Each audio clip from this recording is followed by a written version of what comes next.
Welcome back to 64 arts channel. నేను రణితని. ఈరోజు మనం 3 పెటల్స్ ఉన్నది, థర్డ్ పార్ట్ ప్లస్ 3 పెటల్స్ లాగా ఉన్నది, 3 స్ట్రోక్స్ ఉన్న పెటల్స్ నేర్చుకుందాం. బ్రష్ని మామూలుగా మనం ఎక్కడ పట్టుకోవాలంటే ఈ మధ్యలో చూడండి, పైన కాదు, ఎలా పట్టుకోవాలి చూడండి. ఆ 2 ఫింగర్స్ తోటి చివర కాకుండా మధ్యలో, ముందు కాకుండా మధ్యలో ఇలా పట్టుకొని కలర్స్ తీసుకున్న తర్వాత ఇలా ఒకసారి స్ట్రోక్ వేస్తే మళ్ళీ పైకి లేపి చూడండి, ఇది ఫ్లవర్ లాగా 3 స్ట్రోక్స్ లాగా వస్తుంది. సింపుల్, చాలా ఈజీ అండి ఇది. మళ్ళీ ఒకసారి కలర్ తీసుకొని మళ్ళీ ఒకసారి ట్రై చేద్దాం. ఇంకొక పెటలే ట్రై చేద్దాం.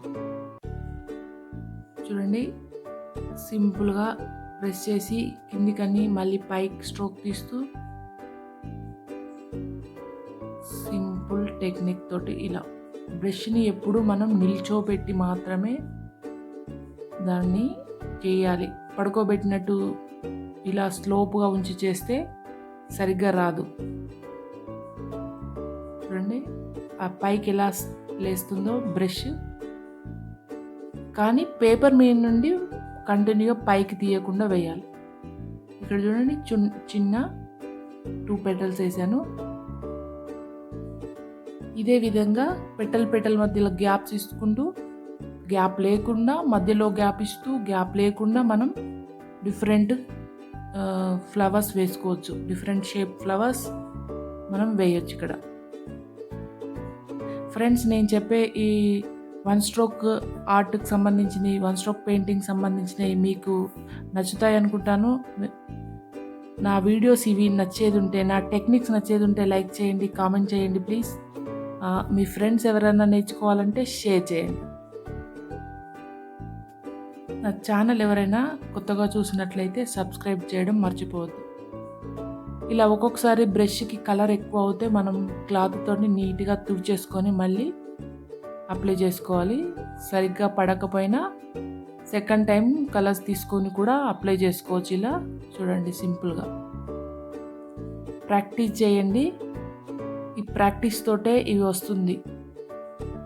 ఈ 1 స్ట్రోక్ అనేవి ప్రాక్టీస్ తోటే మనకు ఈజీగా వస్తాయి. సింపుల్గా వేసాను చూడండి. 3 పెటల్స్ లాగా ఉండే, 3 స్ట్రోక్స్ ఉండే ఫ్లవర్ పెటల్ ఇది. ఇక్కడ మనం ఫ్లవర్ వేసుకుందాం.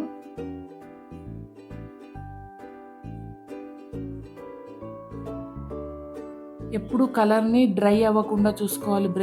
బ్రష్ డ్రై అయిపోయిందంటే కలర్ సరిగ్గా రాదు. తీసుకుంటూ ఉండాలి. వాటర్ ఎక్కువ అప్లై చేయొద్దు. బ్రష్ని వాటర్లో పెట్టినా కూడా అది ఒక్కొక్కసారి వాటర్ లాగా అయిపోయి లిక్విడ్ అయిపోయి సరిగ్గా మనకి ఫ్లవర్ రాదు.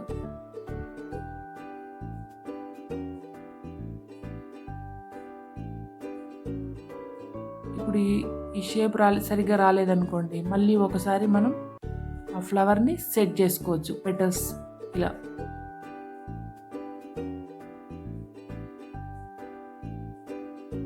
మళ్ళీ ఒకసారి లైట్ కలర్ ఎక్కువ అప్లై తీసుకొని చూడండి ఎలా కనపడుతుందో. సెకండ్ టైం కోట్ తీసుకొని కూడా మళ్ళీ మనం దీన్ని సెట్ చేసుకోవచ్చు.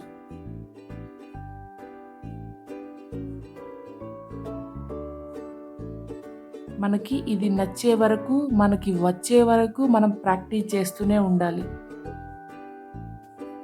చూడండి, ఫ్లవర్ అయిపోయింది. ఫ్రెండ్స్, నా వీడియోస్ మీకు నచ్చితే లైక్ చేయడం మర్చిపోవద్దు. నేను పెట్టే ప్రతి వీడియోను చివరికంటా చూడండి, ఎందుకంటే మధ్యలో ఎటువంటి టెక్నిక్స్ అయినా నేను చెప్పే ఛాన్సెస్ ఉంది కాబట్టి ఆ టెక్నిక్స్ మీరు మిస్ అయిపోతుంటారు. అందుకనే నేను పెట్టే వీడియోస్ని మ్యాక్సిమం నేను వాయిస్ ఇచ్చే వీడియోస్ని మీరు కంప్లీట్గా చూడండి. నా వాయిస్ లేని వీడియోస్ ఓకే, వాయిస్ చెప్పట్లేదు, దీంట్లో ఏం టెక్నిక్స్ లేవు చూద్దాము అనుకుంటే స్కిప్ చేయొచ్చు. కానీ నేను ఏదైనా వాయిస్ చెప్పిన వీడియోస్ మాత్రం కంప్లీట్గా చూడండి. ఇక్కడ బడ్ వేస్తున్నాను చూడండి, సింపుల్ బడ్. ఇది మరొకసారి నేర్చుకుందాం.